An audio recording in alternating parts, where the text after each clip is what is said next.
When a member of your family dies, chances are you're going to be asked to donate his or her organs, a liver, a heart, a kidney, to an organ bank. But you might also be asked to donate other body parts, skin, or bones, or tendons, not to an organ bank, but to a tissue bank, to help an accident victim rebuild a shattered bone, an athlete repair a torn tendon, or a burn victim to get urgently needed skin. But while the law prohibits anyone from selling donated organs to a hospital, those body parts called tissues can be sold. In fact, a human cadaver cut up and processed can be worth over $200,000, and the nationwide business of procuring and processing them is now estimated to be worth $500 million every year, which comes as news to many of the families who've donated those tissues with no thought of compensation and with the expectation that the tissue will go to help people who need it. People like burn victim Sadie Nolan, who after a car crash 2.5 years ago was clinging to life in a Wisconsin hospital, desperately in need of fresh human skin. Skin which, to the surprise of her mother Kate, the hospital was having trouble finding. They told me the night they brought her in that they would treat her if they could. They would treat her if they could find enough skin. They'd had problems in the past, and they were not sure that they'd be able to get it. At least that's what the surgeon said. Not that many people are burned badly enough to need that kind of treatment, but the ones that do use a huge amount of skin. The hospital did eventually manage to find enough skin, but Ms. Nolan says that Sadie's injuries were just too severe. She died 58 days later. Though it's unlikely that Sadie Nolan would have survived her injuries, her mother could not understand why it had been so hard to find skin, especially because the hospital was just down the road from a thriving, non-profit tissue bank called Allograft Resources. But Nolan didn't know that that tissue bank had stopped providing skin to Wisconsin hospitals. So where was it going? Out of state.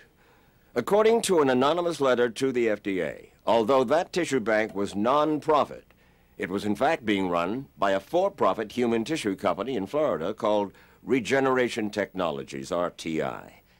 And RTI was shipping that donated skin, as well as bones and veins and heart valves, to a number of for-profit companies to be transformed into high-priced medical products.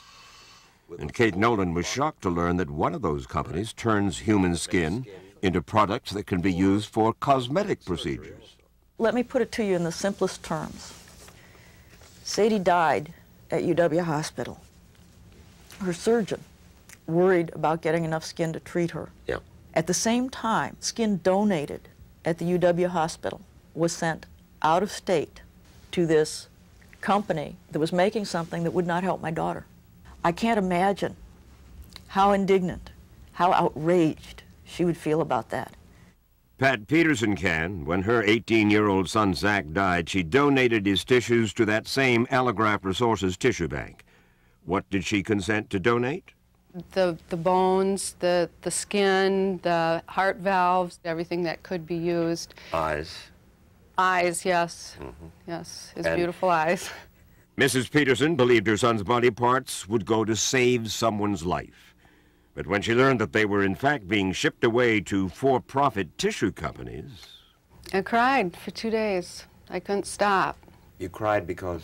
I cried because I felt betrayed, that what actually was happening wasn't the impression I had. But Regeneration Technologies shareholders were quite content. Their company, which is traded on NASDAQ, took in $140 million last year, making it one of the biggest tissue companies in the country.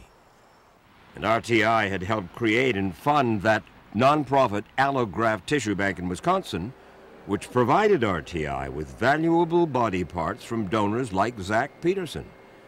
It was a relationship that troubled Wisconsin state legislators when they questioned Allograft CEO Nancy Holland. The appearance of this is not seemly, shall we say. Can't you understand how this looks very inappropriate? I can understand how it may look that way to some people. In fact, Holland was once a vice president of RTI, and she owned almost 1 million shares of RTI stock on the day she testified.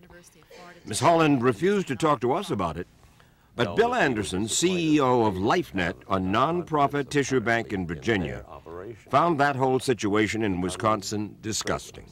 When a for-profit program uses a non-profit quote as a front for their operations, that is, in our opinion, my opinion, not correct. Your word was disgusting. Disgusted, yeah. I'm trying to be nice about it. Anderson had called us after both Nancy Holland and the American Association of Tissue Banks had refused to talk to us, and he offered to show us how he thinks a tissue bank should be run. There are no stockholders in LifeNet, so nobody gets paid based on how many donors we do, how much work we do. We're talking LifeNet. I can only speak for LifeNet. In this room, we're processing skin. Right in here? Yes, right here. We do about 4 or 5 donors a day. Like many non-profit tissue banks these days, LifeNet sells tissue to hospitals. The difference, he says, is that unlike his for-profit competitors, no one at LifeNet is getting rich off the products they make from donated body parts. Right here, for example, is a piece of tissue that comes from your hip, and that is used to fuse your spine. It's my understanding that it's only in the middle of the 90s that this whole thing began to explode. Why? Because tissue engineering came along. Which meant that body parts previously of little use to doctors could be engineered into new and lucrative products. And it was then that for-profit companies came rushing in. But there was one little